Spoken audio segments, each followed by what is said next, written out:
afternoon. Welcome to the Talk Show virtual event. We are excited to have you here. Excited about all the amazing conversation that we're going to have today.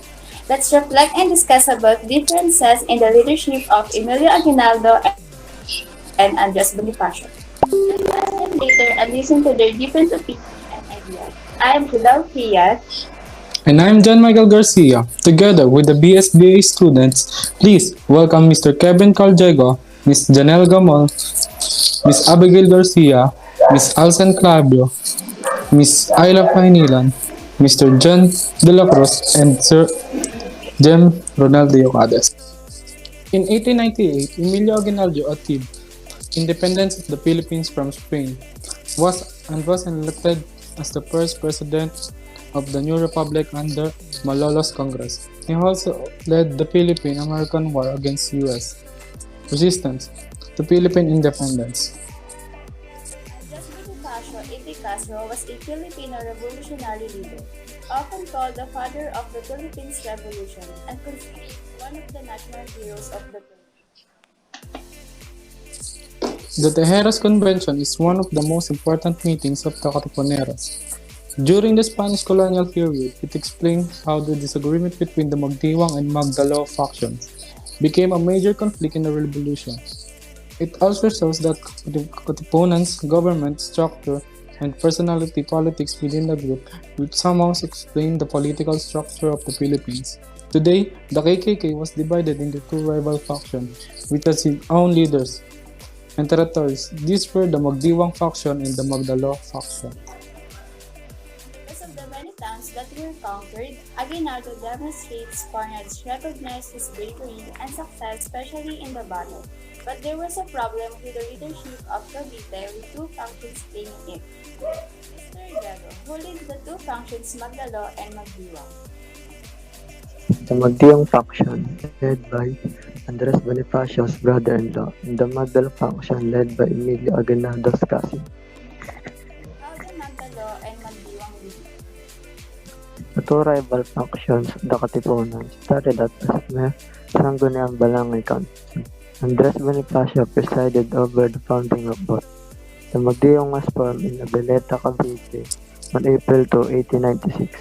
The Magdalo, Kawit Cavite on April 3, 1896.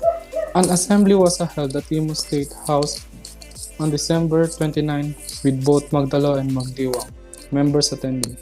A disagreement arose between the two councils on the issue establishing of a revolutionary government to replace the Katipunan. What is the reason for the conflict between Magdiwang and Magdalo, Mrs. Gamoy? Magdalo versus Magdiwang erupted between the two Katipunan councils in Cavite.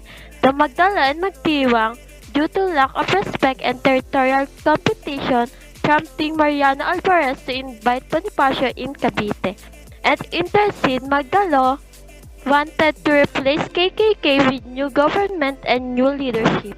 Magdiwang wanted to retain KKK because it already had constitution and bylaws. What is the significance and purpose of their meeting to the Tejeros Convention? Ms. Garcia.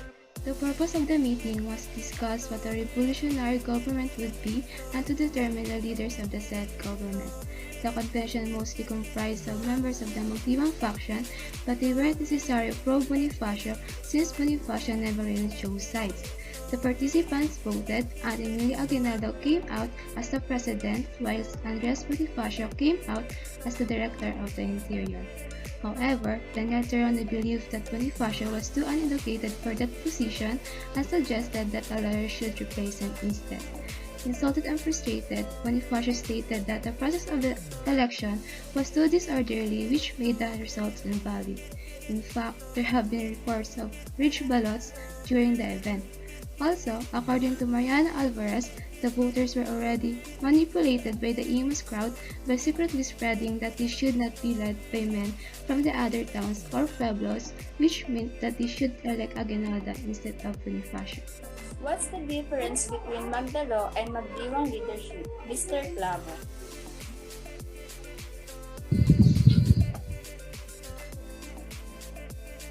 Magdalawal function mostly comprised of people from the rich section of society or the Ilustrados from Cavite, while the Magdiwang function comprised of people from the poorer section of society of the middle class, most of which come from Manila. The two functions have always been in dispute despite having one goal. This was supposed to be settled during the Tejeros Convention, which happened in March 22, 1897. This political struggle has been present not only in the Philippines but around the world as well. The way of the Ilustrados previously viewed the revolution as an irrational act by the uneducated masses, but joined afterwards to protect their wealth and social status is very familiar in today's society. The Magdalo people's hunger for power has and always will be one of the main causes of having a dispute with the Magdiwang faction. Andres Bonifacio, the original leaders of the Philippine Revolution of 1896, and Emilio Aguinaldo, the man who succeeded him, and addressed that the key cause the conflicts was the difference in the way that the two men conducted military operation against Spanish. Bonifacio adopted a conservative approach towards derived from the whereas Aguinaldo favor and centralized secretarial military approach relying on government agreement similar to those in Spanish colonial regime. The Bonifacio were convicted of sedition and sentenced death by a tribunal in 1897. General Aguinaldo initially signed the death sentence but later changed his mind. In 1897, skirmishes took place between the forces of Andres Bonifacio and those of General Mariano Noriel. When and where did Bonifacio and his brother Procopio shot? Mr. J.D. Rodas. On 10 May 1897, Procopio and Andres were shot at Mount Nagpatong, near Mount Buntis in Maragondon, Cavite. Although Aguinaldo's group was successful, they made the mistake of believing that they could persuade Katipunan members to flee to the other side of the country. The rebels lost their desire to assassinate their leader, and many of those who were in Cavite left to return to their province. Aguinaldo's leadership was not accepted by Bonifacio's staff, which included Emilio Jose. This is the differences between Emilio Aguinaldo and Andres Bonifacio on how they led our country. Our heroes, the heroes we admire, are sometimes involved in the political conflict, and their anguish leads to the tragic homecoming of Masacre. It's difficult to believe, but Andres Bonifacio, the author of Katipunan, was assassinated by his fellow Filipinos.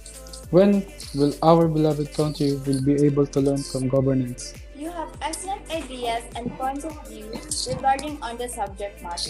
Thank you for joining us today, and we appreciate your presence. And again, I'm Hazel Trias. And I'm John Michael Garcia, your host. This is the talk show virtual event. Virtual event.